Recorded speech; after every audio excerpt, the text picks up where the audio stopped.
आज सुबह सुबह अचानक से प्रेस कॉन्फ्रेंस बुलाई गई 10 बजे। मल्लिकार्जुन खड़गे प्रेस कॉन्फ्रेंस करने के लिए पहुंचे। 85 साल के हैं मल्लिकार्जुन खड़गे, लेकिन सुबह सुबह 10 बजे तमाम पत्रकार मल्लिकार्जुन खड़गे के निजी आवास पर पहुंच गए और प्रेस कॉन्फ्रेंस बुलाई गई थी। सुबह सुबह कांग्रेस की तरफ से मैसेज आया कि मल्लिकार्जुन खड़गे प्रेस कॉन्फ्रेंस करने वाले हैं, और वो प्रेस कॉन्फ्रेंस करके मल्लिकार्जुन खड़गे ने कहा कि मोदी और शाह को इस्तीफा दे देना चाहिए। मोदी और शाह के मुंह पर करारा तमाचा जैसा पड़ा है, जैसे करारा थप्पड़ पड़ता है वैसे ही करारा तमाचा पड़ा है। और दूसरी तरफ ये प्रेस कॉन्फ्रेंस होती है सुबह 10 बजे आज, और उसके बाद में दूसरी तरफ जैसे ही संसद में आज के दिन की शुरुआत हुई, तमाम विपक्षी पार्टी के सांसद वो पहुंच गए एक बैनर लेकर के, और उस बैनर पर लिखा हुआ था सत्यमेव जयते। यानी एक तरीके से बीजेपी बैकफुट पर है और कांग्रेस गदगद है। फैसला आने के बाद मैं ये कहना चाहता हूं, मोदी जी और शाह रिसिग्नेशन देना चाहिए। वो क्योंकि उनके मुंह पे एक थप्पड़ मारे जैसा हुआ है, और आज वो ये समझ के राजीनामा देना चाहिए। ऐसे जनता को सताने का काम वो नहीं करना चाहिए। भविष्य में उनको ये मालूम होगा कि ऐसे चीज़ें हम अगर करेंगे लोग चुप नहीं बैठेंगे और ये उनकी बेइज्जती होगी। ये मैं कहना चाहता हूँ। दो बातें यहां पर मल्लिकार्जुन खड़गे कह रहे हैं, दो बड़ी बातें। मल्लिकार्जुन खड़गे ने कहा कि नेशनल हेराल्ड केस में फैसला आने के बाद अब अमित शाह नरेंद्र मोदी को इस्तीफा दे देना चाहिए। नेशनल हेराल्ड केस में कोर्ट का फैसला नरेंद्र मोदी और अमित शाह के मुंह पर करारा तमाचा है, यह उन्होंने कहा, और फिर विस्तार से अपनी प्रेस कॉन्फ्रेंस के अंदर बात रखी। और दूसरी तरफ ये जरा तस्वीरें देखिए आप, ये तस्वीरें निकल करके सामने आई है। सत्यमेव जयते यानी सच की जीत हुई है। ये विपक्षी पार्टी के सांसदों ने बैनर लेकर के संसद के अंदर सरकार के खिलाफ मोर्चा खोल दिया। विपक्ष के तमाम सांसद वो नजर आए। दरअसल ये जो सत्र है, शीतकालीन सत्र, ये नरेंद्र मोदी के लिए अच्छा नहीं रहा। पहले वंदे मातरम पर सरकार चर्चा के लिए तैयार हुई, लेकिन उस पर भी मुंह की खानी पड़ी। फिर चुनाव सुधार को लेकर के जिस तरीके से बात हुई, राहुल गांधी ने चैलेंज दे दिया, मोदी जी, अमित शाह जी जवाब नहीं दे पाए। कुल मिलाकर के सरकार लगातार बैकफुट पर है, और अभी मनरेगा का नाम बदल करके सरकार ने जिस तरीके से जी राम जी किया है, वहां पर भी पूरा विपक्ष एकजुट है।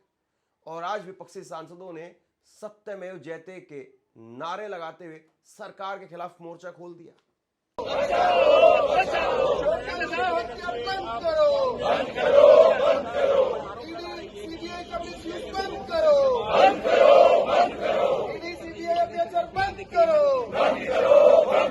लोकतंत्र का हत्या बंद करो, बंद करो, बंद करो, झूठा इंसान लगाना बंद करो, बंद करो, बंद करो।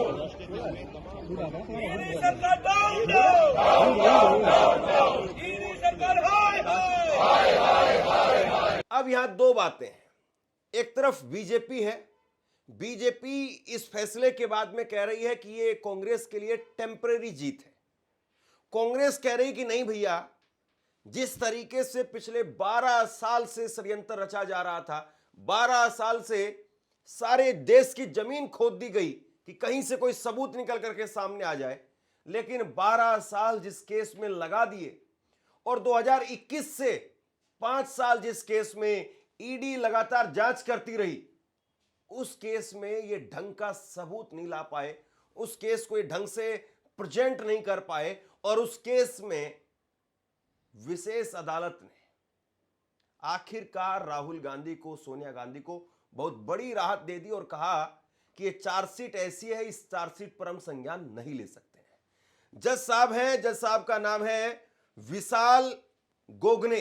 विशाल गोगने ईडी के विशेष जज, एडिशनल सेशन के जज हैं विशाल गोगने, और ये उनकी अदालत थी, और उनकी अदालत से ही ये टिप्पणी निकल करके सामने आई कि हम इस मामले के अंदर इस चार्जशीट पर संज्ञान नहीं ले सकते हैं। अब अगर सोचिए कि यह मामला यहां पर जज साहब ने अगर सुन लिया होता, अगर वो चार्जशीट पर संज्ञान लेने के लिए तैयार हो जाते, तो फिर आगे क्या होने वाला था और ये बात कहां कितनी दूर तक जाती। लेकिन अब ये मामला क्या यहां पर खत्म हो गया है या अभी पिक्चर बाकी, इस पर आगे बात करेंगे। तो अगर ये चार्जशीट अगर जज साहब उस पर सुनवाई के लिए तैयार हो जाते, तो फिर इसमें ये होता कि चार्जशीट में कौन कौन से आरोप लगाए गए हैं उसको जज साहब देखते, कि जो आरोप लगाए गए हैं कि 90 करोड़ रुपए का लोन दिया, फिर 2000 करोड़ रुपए की प्रॉपर्टी वो हड़प ली, ये मोटे तौर पर आरोप है। आरोप ये है कि नेशनल हेराल्ड एक अखबार है जिसको 1938 में शुरू किया गया। नेशनल हेराल्ड एक अखबार जिसको चलाने के लिए एजेएल कंपनी यानी associated journal of India limited एक कंपनी जो बनाई गई, एजेएल कंपनी, लेकिन यह अखबार घाटे में चल रहा था, यह कंपनी घाटे में चल रही थी। और इस कंपनी को घाटे से उभारने के लिए एक और नई कंपनी जो है वो बनाई गई। यह कंपनी बनाई गई young India company. Young India company बनाई गई और यंग इंडिया कंपनी में जो है वो 38% हिस्सेदारी सोनिया गांधी और राहुल गांधी की थी। अब इस कंपनी ने 90 करोड़ रुपए का लोन दिया ताकि एजेएल जो कंपनी घाटे में चल रही थी वो कंपनी किसी तरीके से उभर आए। और फिर उसके बाद में यह भी हुआ कि कंपनी थोड़ा सा ट्रैक पर आने भी लगी। नवजीवन अखबार वो हिंदी के अंदर और कौमी एकता उर्दू के अंदर, दो अखबारों की जो एक तरीके से यहां पर फिर शुरुआत होती है। 2008 के अंदर नेशनल हेराल्ड का प्रकाशन वो बंद कर दिया गया। ये जो है कुल मिलाकर के मामला है, ये आरोप है। अब अगर यहां पर बीजेपी जो कहती रही है या ईडी की तरफ से जो आरोप लगाए गए कि 90 करोड़ रुपए दे करके और पूरी तरह से जो शेयर थे एजेएल के वो यंग इंडिया कंपनी ने ले लिए 50 लाख रुपए में। अब यहां जो है वो सबसे बड़ी बात यह है कि कांग्रेस अभी तक ये बार बार कहती रही कि भैया हम केवल शेयर होल्डर हैं, हमारे पास में शेयर हैं, हम ओनर नहीं है उसके।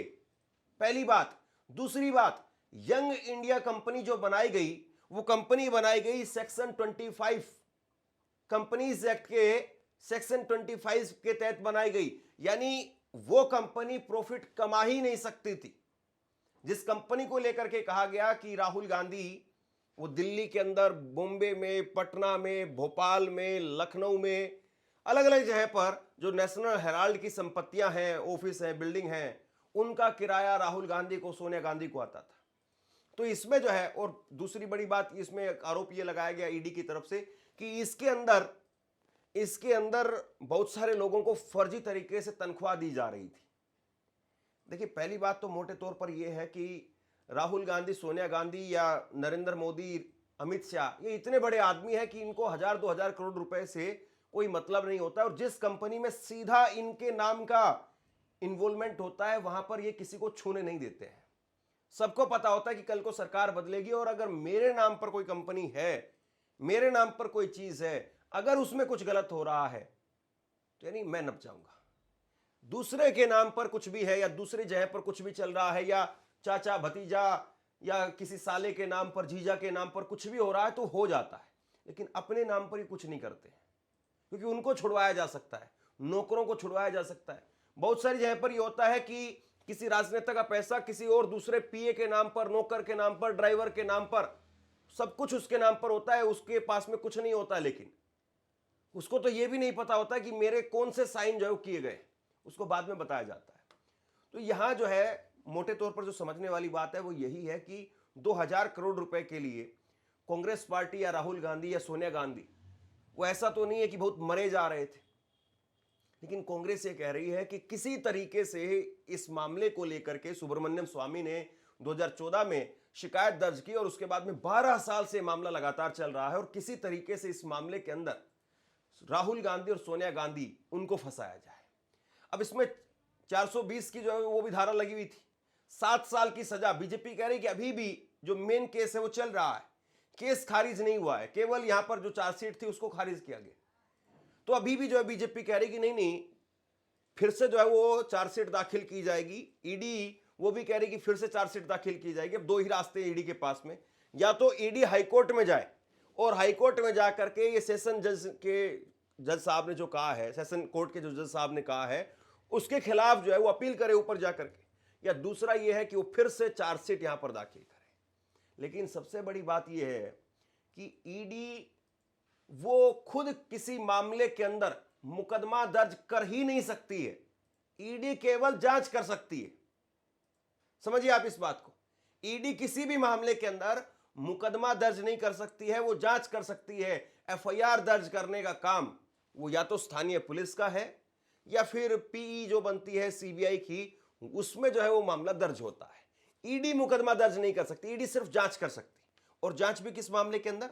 जांच भी ईडी करती है तो उस मामले में जिसमें कोई आर्थिक तौर पर हेराफेरी हुई है, पीएमएलए के तहत अगर कोई मामला दर्ज होता है उसमें जो है ईडी जांच कर सकती है। लेकिन यहां ये जो पूरा जो मामला था वो सुब्रमण्यम स्वामी के शिकायत के आधार पर चल रहा था, और कोई भी बेसिक सी जो कानून की समझ रखने वाला आदमी वो भी कहेगा कि भैया एक आदमी है जो पर्सनल लेवल पर शिकायत दर्ज कर रहा है, ईडी उसकी जांच कर रही है और इस मामले में चार्जशीट कैसे दाखिल हो जाएगी? सबसे बड़ी बात यह है, ईडी के ही एक वरिष्ठ अधिकारी कटोच, और उन्होंने 2015 में कहा था, इसी ईडी के अधिकारी ने, उन्होंने 2015 में कहा था कि इस मामले के अंदर ईडी आगे नहीं बढ़ सकती है। वो कह करके गए थे इस बात को, लेकिन बाद में जो है वो मामला सुप्रीम कोर्ट तक भी चला गया। कांग्रेस पार्टी की तरफ से कहा गया कि इस सुब्रमण्यम स्वामी की जो ये शिकायत है, कंप्लेंट है, इसको जो है वो खारिज करवाया जाए। फिर उसमें सुप्रीम कोर्ट ने कहा कि नहीं, मामला अगर कहीं पर है, जांच अगर कहीं हो रही है तो होने दीजिए। यानी कुल मिलाकर के ये है कि राहत बहुत बड़ी है, लेकिन अभी भी कोई अगर ये कहे कि ये मामला यहीं खत्म हो जाएगा तो बीजेपी तो मुर्दों में जान डालने वाली पार्टी है। यानी जो मुद्दा बिल्कुल खत्म हो जाए, जो कहीं पर कुछ बात ना हो। याद करिए आप, राहुल गांधी को एक मानहानि के केस में 2 साल की मैक्सिमम सजा हो गई थी, मानहानि के केस में, मोदी सरनेम वाले मामले में। आप याद करिए, उस मामले के अंदर 2 साल की सजा हो गई थी। तो ये तो बहुत बड़ा मामला है, और इस मामले में तो बताने के लिए 2000 करोड़ और इस तरीके से जो बड़ी बड़ी फिगर है। हालांकि ईडी ने कभी इस बात को जो है वो नहीं कहा कि 2000 करोड़ रुपए की संपत्ति, कहीं 800 करोड़ रुपए, कहीं 900 करोड़ रुपए की संपत्ति का जो है वो ईडी की तरफ से आरोप लगाया गया। लेकिन कहीं ये अभी तक जो है वो आप ये कहिए कि कागज की शक्ल में कहीं पर नहीं आया है कि हाँ वाकई जो है इसकी जो अलग अलग नेशनल हेराल्ड की जो संपत्ति थी उनकी कीमत इतनी 2000 करोड़ के आसपास है। ये सबसे बड़ा सवाल है। तो कुल मिलाकर के ये है कि राहुल गांधी और सोनिया गांधी पर शिकंजा कसने की तैयारी थी, लेकिन साहब जिस तरीके से आप आगे बढ़े और जिस तरीके से लगातार आप आगे बढ़ रहे थे इतने साल से, और 5 साल जिस केस में ईडी खंगाल चुकी है, अब भले ही ईडी जो ऊपर जाए, नीचे जाए, इधर जाए, उधर जाए, लेकिन 5 साल आपके पास में थे, 5 साल आपने जांच किया, 10 साल 12 साल से जो है वो अलग अलग एजेंसी वो जांच कर रही होंगी। और जाहिर सी बात है, जब राहुल गांधी और सोनिया गांधी का नाम है तो और भी बहुत सारे लोग लगे होंगे जो जांच कर रहे होंगे। तो 10 साल में, 12 साल में कुछ नहीं मिला तो आगे क्या कुछ मिल जाएगा? सवाल इस बात का है कि जब आप इतने लंबे वक्त तक कोई सबूत ढंग का खोद करके नहीं ला पाए, पूरे देश की जमीन एक तरीके से खोखली कर दी गई, तो आगे आप क्या लेकर के आ जाएंगे? और इसीलिए यहां पर अब इस राहत को भी कांग्रेस पार्टी एक जीत के तौर पर दिखा रही है और कह रही है कि मोदी जी को, अमित शाह को इस्तीफा दे देना चाहिए। सबसे बड़ा सवाल यह है कि एक ही मामला है, राहुल गांधी और सोनिया गांधी को लेकर के सिर्फ एक मामला है जिसमें पैसे के लेन देन के लेकर के आरोप हैं। हालांकि सिद्ध उसमें भी नहीं हुए, सिर्फ आरोप हैं। बाकी एक भी मामला डायरेक्ट राहुल गांधी को लेकर के नहीं है। और बीजेपी आरएसएस इस बात को जानती थी कि आगे चल करके राहुल गांधी उसके लिए एक बहुत बड़ा राह का रोड़ा साबित होंगे, और इसीलिए राहुल गांधी को इसमें अक्यूज नंबर 2 दिखाया गया। हालांकि यह बात भी सही है कि 38% की उनकी हिस्सेदारी थी, लेकिन हिस्सेदारी थी, वो मालिक नहीं थे, वो बेच नहीं सकते हैं। यंग इंडिया कंपनी जिस कंपनी एक्ट के तहत सेक्शन 25 के तहत बनी थी, उसमें आप प्रॉफिट नहीं कमा सकते हैं। उसमें young India company Rahul Gandhi को, सोनिया गांधी को कोई प्रॉफिट नहीं दे रही थी। ये कोर्ट में भी जो है ये बातें कही गई।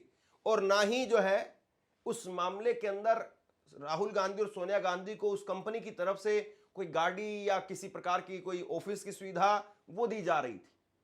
यानी पूरी तरह से एक नॉन प्रॉफिटेबल कंपनी बनाई गई। उस कंपनी का मकसद ये था कि ये नेशनल हेराल्ड अखबार ये अच्छा अखबार है, गांधी जी ने, नेहरू जी ने इसको जो है शुरुआत की है और इसको उभारा जाए, लेकिन उसको पूरी तरह से पलट करके एक बहुत बड़े आरोप में, एक 2000 करोड़ रुपए की संपत्ति हड़पने के आरोप में जो इसको तब्दील कर दिया गया।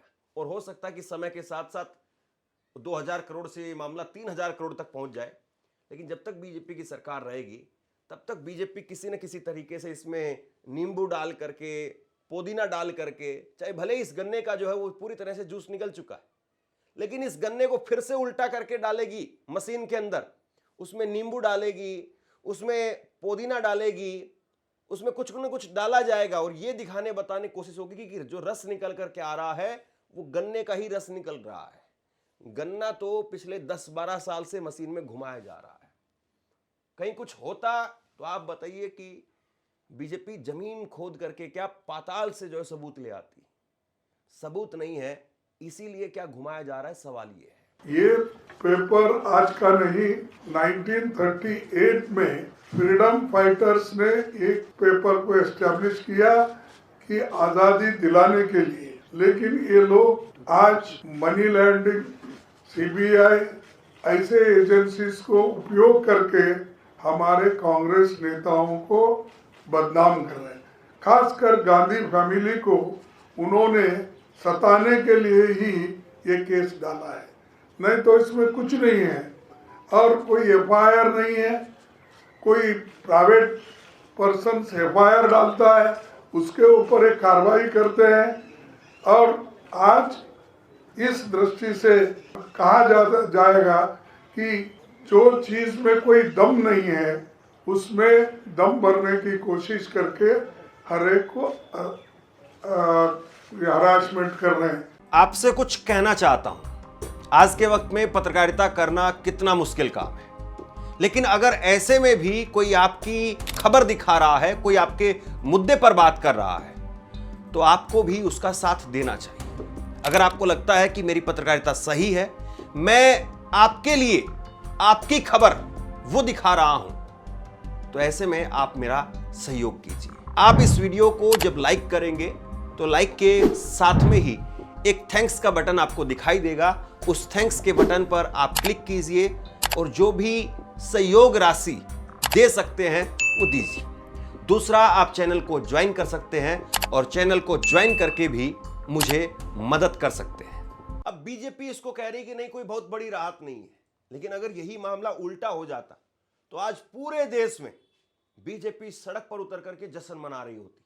पूरे देश में बीजेपी आज लड्डू बांट रही होती कि बस अब राहुल गांधी और सोनिया गांधी 7 साल के लिए जेल में जाने वाले हैं। इस तरीके से जो है इस मामले को आगे बढ़ाया जाता, नैरेटिव सेट किया जाता। लेकिन अब बीजेपी कह रही नहीं इसमें कुछ है ही नहीं, ये तो बस चार्जशीट जो है वो मानी नहीं गई है, इसको फिर से ईडी जो चार्जशीट को दोबारा से दाखिल करेगी।